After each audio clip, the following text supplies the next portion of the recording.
उत्तराखंड में उपनल कर्मियों को लेकर एक बड़ा विवाद सामने आया है। राज्य सरकार द्वारा लाए गए नए अनुबंध प्रारूप का पूर्व शिक्षा मंत्री मंत्री प्रसाद नैथानी ने कड़ा विरोध किया है।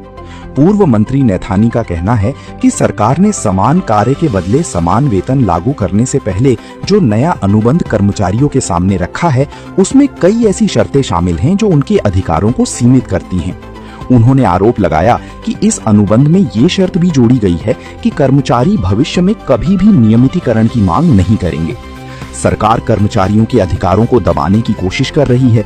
बिना सुरक्षा और सुविधाओं के ये अनुबंध कर्मचारियों के साथ अन्याय है।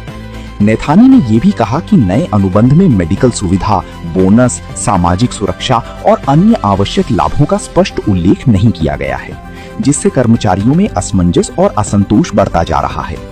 ऐसे में उपनल कर्मियों को ये आशंका सताने लगी है कि उन्हें लंबे समय तक अस्थायी स्थिति में ही काम करना पड़ सकता है।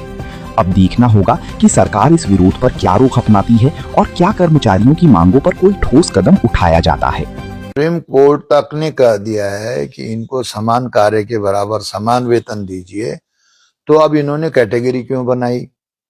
10 साल तक की जिसकी सेवा हो गई उसको लगेगा अरे जितने हैं सारे 4,000 के करीब हैं, तो ना ज्यादा हैं, ये 20,000 के करीब हैं।